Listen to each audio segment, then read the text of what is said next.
आज आप लोगों के लिए चट्टानों एवं ज्वालामुखी से संबंधित कुछ क्वेश्चन लेकर के आए हैं, जिसमें पहला क्वेश्चन है चट्टानों को कितने भागों में बांटा गया। चट्टानों को 3 भागों में बांटा गया, जिसमें पहला है आग्नेय चट्टान, दूसरा है अवसादी चट्टान, तीसरा है रूपांतरित चट्टान।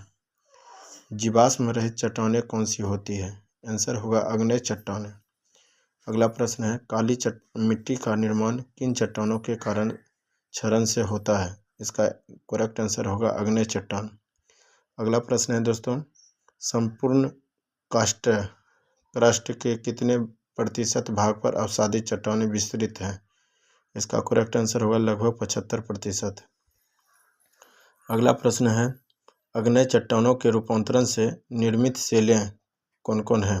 इसका करेक्ट आंसर है ग्रेनाइट, बेसाल्ट, उसके बाद है बेसाल्ट जो कि इसमें नीच ग्रेनाइट में नीच पाए जाते हैं, बेसाल्ट में आपका एम्फरी बोलाइट पाए जाते हैं, और ये जो है बेसाल्ट जो है ये रूपांतरित शीट में होते हैं। अगला प्रश्न है अवसादी चट्टानों के रूपांतरण से निर्मित शैलें कौन कौन है?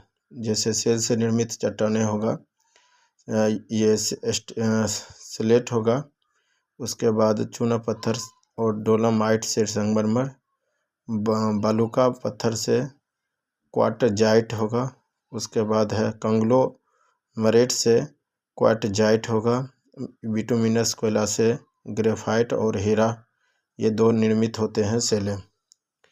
अगला प्रश्न है रूपांतरित चट्टानों में के पुनः रूपांतरण से निर्मित शैलें कौन कौन है? इसका आंसर होगा स्लेट जो कि फाइलाइट है, दूसरा है फाइलाइट से निर्मित शैलें हैं सिसिस्ट, उसके बाद गेब्रो से निर्मित है सरपेंटाइन। अगला प्रश्न है दोस्तों रूपांतरित चट्टानों की उत्पत्ति किन चट्टानों से होती है? इसका करेक्ट आंसर होगा आग्नेय तथा अवसादी दोनों चट्टानों से होती है। अगला प्रश्न है संगमरमर किस चट्टान का उदाहरण है? इसका करेक्ट आंसर है दोस्तों रूपांतरित चट्टान का। अगला प्रश्न है चट्टानों के निर्माण में 8 प्रमुख तत्वों का योगदान है। ये हैं ऑक्सीजन, सिलिकॉन, एल्युमिनियम, लोहा, कैल्शियम, सोडियम, पोटेशियम, मैग्नीशियम। उसके बाद है सर्वाधिक कठोर चट्टानें कौन सी होती है? ये रूपांतरित चट्टानें होती है। दूसरा क्वेश्चन है पृथ्वी के अंदर पिघले पदार्थ को क्या कहते हैं? इसका सही जवाब होगा मैग्मा। अगला प्रश्न है पृथ्वी के आंतरिक भाग में लावा के ठोस होने से निर्मित चट्टानें को क्या कहते हैं? ये होगा प्लूटाइनिक चट्टानें।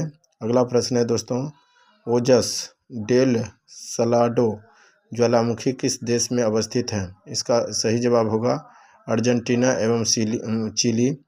अगला प्रश्न है दोस्तों ज्वालामुखी क्रिया में सबसे अधिक जलवाष्प गैस निकलती है।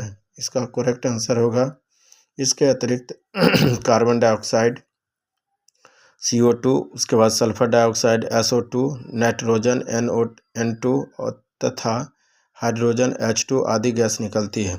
अगला प्रश्न है सक्रियता के आधार पर ज्वालामुखी के कितने प्रकार हैं? इसका करेक्ट आंसर होगा सक्रिय ज्वालामुखी, सुषुप्त ज्वालामुखी और मृत ज्वालामुखी। अगला प्रश्न है ऐसे ज्वालामुखी जो लंबे समय से सक्रिय नहीं हुए हैं किंतु भविष्य में कभी भी सक्रिय हो सकते हैं, उन्हें क्या कहते हैं? इसका करेक्ट आंसर होगा सुषुप्त ज्वालामुखी। अगला प्रश्न है ज्वालामुखी से निकलने वाले पदार्थ कौन है? तो ज्वालामुखी से निकलने वाले पदार्थ को 3 वर्गों में विभक्त किया जाता है, जिसमें पहला है गैस तथा जलवाष्प, दूसरा विखंडित पदार्थ, तीसरा लावा। गैस तथा जलवाष्प जो होता है बच्चों, ज्वालामुखी उद्भेदन के समय सर्वप्रथम गैस एवं ज्वालामुखी बाहर आते हैं। इसमें जलवाष्प की मात्रा सर्वाधिक 60 से 90% होती है। अन्य गैसों में CO2, नाइट्रोजन एवं सल्फर डाइऑक्साइड आदि प्रमुख होती है।